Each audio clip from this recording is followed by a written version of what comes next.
Hello friends, எல்லாருக்கும் வணக்கம். இன்னைக்கு நம்ம இந்த வீடியோவில் ஒரு இன்ட்ரெஸ்டிங்கான டாப்பிக்கை பற்றி ஃபுல்லாக பார்ப்போம் நண்பர்களே. அது என்ன இன்ட்ரெஸ்டிங்கான டாபிக் அப்படின்னு பார்த்தோம்னா, உங்க எல்லாருக்குமே தெரியும், யுத்தத்தின் 9ஆம் நாள், அதாவது குருஷேத்திர போரின் யுத்தத்தின் 9ஆம் நாள்ல பெரிய ஒரு பிரளயமே நடக்க இருந்துச்சு. அந்த பிரளயத்துல இருந்து அர்ஜுனன் தடுத்தாரு. எப்படி தடுத்தாருன்னு பார்த்தோம்னா, பீஷ்மர் இந்த மாதிரி குருஷேத்திர போர்ல கலந்துக்கிட்டு அஸ்தனாபுரத்திற்கு எதிராக யார் அஸ்திரம் ஏந்திரான்னு சரி அவர்களை வதைத்து மண்ணில் சாய்ப்பதே என் லட்சியம் அப்படின்னு சொல்லி ஒரு சபதம் ஏற்று குருஷேத்திர போர்ல கலந்துக்கிட்டு பல்வேறு வீரர்களை கொத்து கொத்தா கொன்று குவிக்கிறாரு. அவரை கொல்லப்பட்ட வீரர்களுடைய எண்ணிக்கைன்னு பார்த்தோம்னா கிட்டத்தட்ட 5 அக்ரோனி சேனை கிட்ட ஆயிடுச்சு. ஒரு அக்ரோனி சேனைன்னு பார்த்தோம்னாவே 1.5 லட்சம் பேர் இருப்பாங்க. 5 அக்ரோனி சேனைன்னு பார்த்தோம்னா, நான் சொல்றது தோராய கணக்கு தான். 5 அக்ரோனி சேனைன்னு பார்த்தோம்னா கிட்டத்தட்ட ஒரு 10 லட்சம் பேர் கிட்ட அவர் ஒரு கிட்டத்தட்ட 9 நாள்ல அவ்வளவு வீரர்கள் எண்ணிக்கை கொண்டே அஸ்திரத்தை வைத்து எல்லா வீரர்களையும் வதம் செஞ்சிட்டாரு. இதை பொறுத்து கொள்ள முடியாத பாண்டவர்கள் எப்படியாவது பிதாமகரான பீஷ்மரை வின் பண்ணணும், அதாவது பிதாமகரான பீஷ்மரை நம்ம வதம் செய்யணும் அப்படின்னு சொல்லி நினைச்சு சதி திட்டம் தீட்டுறாங்க. ஆனா அவங்க திட்டத்துல அவங்களால வின் பண்ண முடியல.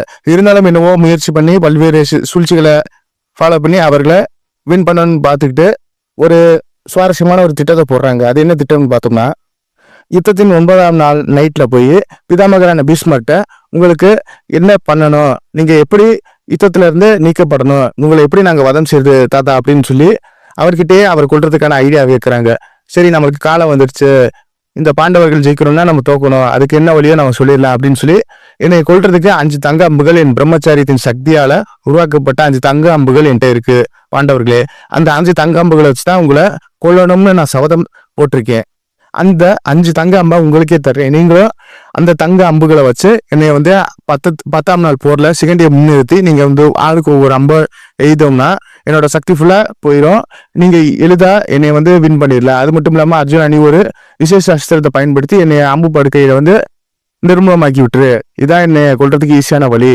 சரி, இந்த 5 அம்பு தங்க அம்பா எப்படி நம்ம பெறணும் அப்படின்னு சொல்லி யோசனை பண்ணி எப்படியோ அந்த பாண்டவர்கள் 5 பேரும் அந்த 5 தங்க அம்பா பெற்றுறாங்க.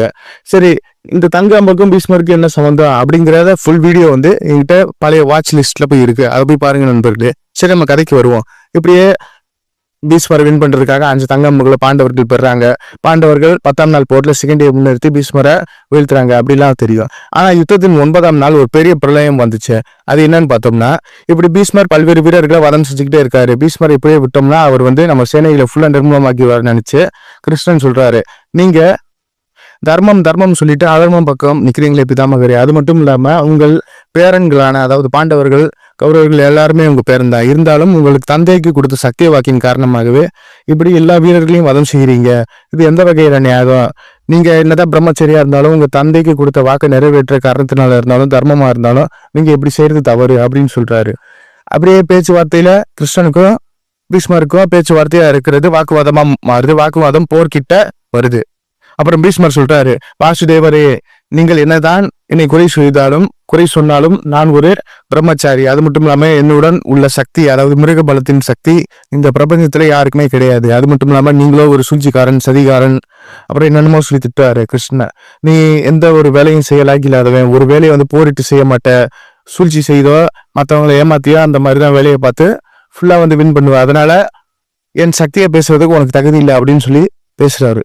அப்புறம் பீஷ்மர் கோவத்துல கடைசி அவன் சொல்றாரு, என் தந்தைக்கு கொடுத்த சத்திய வாக்கு வரையும் இன்ன வரையும் நான் கடைபிடிச்சிட்டு இருக்கேன். அது மட்டும் இல்லாம இந்த நாள் வரையும் ஒரு பொண்ணை கூட நான் தொட்டது கிடையாது. அது மட்டும் இல்லாம என்னோட பிரம்மச்சாரியத்தின் சக்தியும் நான் செய்த பலனும் புண்ணிய பலனும் அனைத்தும் சுத்தி என்னை ஒரு பிதாமகர் தேவவிரதனா இருந்த என்னை பிதாமகர் பீஷ்மா மாற்றி இருக்கு. அதனால என்னுடைய சக்தியை பேசுறதுக்கு உங்களுக்கு எந்த விதமான அதிகாரமும் கிடையாது அப்படின்னு சொல்லி பீஷ்மர் கிருஷ்ணனை பார்த்து திட்டுறாரு.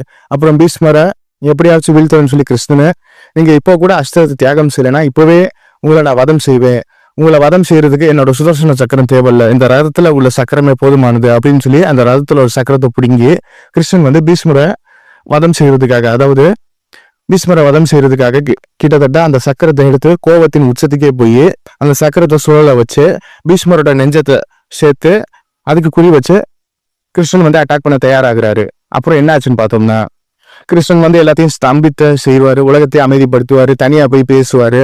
பீஷ்மர் என்ன பண்ணணும் என்ன பண்ணக்கூடாது அப்படின்னு சொல்லி பல்வேறு வகையான அட்வைஸ் பண்ணுவாரு. அப்புறம் இந்த பகவத்கீதையோட சாராம்சம் எடுத்து உரைவாரு. அப்படிலாம் நம்மளுக்கு தெரியும். ஆனா அப்புறம் கிருஷ்ணன் இந்த மாதிரி கோவப்பட்டு பீஷ்மரை வதம் செய்யறதுக்காக போறாரு.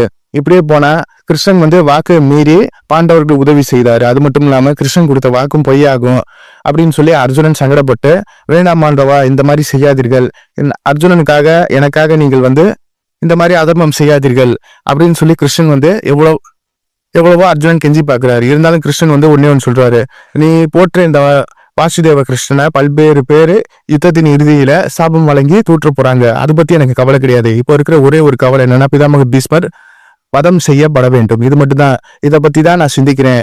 சரி பார்த்தா நான் இப்போ பிதாமக பீஷ்மரை வதம் செய்ய போறேன் சக்கரவாயத்தை வச்சு அப்படின்னு சொல்லிட்டாரு. அப்புறம் அர்ஜுனன் எவ்வளவோ கன்வின்ஸ் பண்ணி ட்ரை பண்ணி கிருஷ்ணனை சமாதானப்படுத்தி, உங்க விருப்பத்தை நானே நிறைவேற்றினேன், இன்னைக்கு வேண்டாம், நாளைக்கு வந்து பீஷ்மரை நம்ம வதம் செய்வோம், எப்படியாச்சும் வதம் செய்வோம் அப்படின்னு சொல்லி அவரை வந்து ட்ரை பண்ணி கன்வின்ஸ் பண்ணி கிருஷ்ணன்ட்ட இருந்து பீஷ்மரை காப்பாத்துறாரு. பீஷ்மரை அமைதியா இருக்காரு. இதுதான் 9ஆம் நாள் நடந்த ஒரு சுவாரஸ்யமான நிகழ்வு அப்படின்னு தெரியும். பிரளயம் வந்ததுக்கான அறிகுறியை தடுத்தது அப்படின்னு தெரியும். ஆனால் ஒருவேளை இங்கதான் ஒரே ஒரு ட்விஸ்ட். உங்களுக்கே தெரியும், அர்ஜுனன் கொடியில வந்து ஹனுமான் இருக்காரு அப்படின்னு சொல்லி. ஹனுமான் தேர்ல இருக்காரு. அதே மாதிரி அந்த தேரை வந்து கிருஷ்ணன் ஓட்டுறாரு, அர்ஜுனன் போர் செய்யறாரு. அது ஃபுல்லா குருஷேத்திரத்துல நடந்துகிட்டே இருக்கு. ஒருவேளை என்ன ஒருவேளை அப்படின்னு பார்த்தோம்னா, பீஷ்மர் செலுத்திய அம்பு வந்து கிருஷ்ணனை ரொம்ப காயப்படுத்திருச்சு. அவரு அம்பு மலை சரமாரியா கிருஷ்ணன் மேல பொழியிறாரு.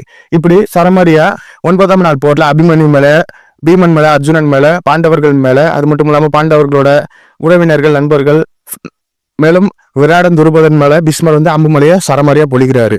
இப்படி அவர் செலுத்துற அம்பானது கிருஷ்ணனையும் தாக்கிடுச்சு, தேரோட்டியான கிருஷ்ணனை தாக்கிடுச்சு. இருந்தாலும் போர் புரிய மாட்டேன், யுத்த காலத்தில் ஆயுதம் ஏந்தி போர் புரிய மாட்டேன் என்று சபதம் ஏற்ற கிருஷ்ணன் மீது அம்பு பட்டனால அவர் பெருசா ஒன்றும் கண்டுக்கல.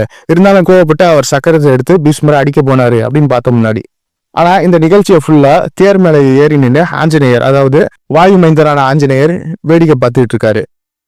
இப்படி ஆஞ்சநேயர் தன் பிரபு, அதாவது ராமர் போன ஜென்மத்துல திரேதாயுகத்துல ராமரை அவதரிச்ச இந்த கிருஷ்ணன் தான் இப்போ வந்து கிருஷ்ணனா அவதரிச்சிருக்காரு. போன ஜென்மத்துல இவர் ராமர்.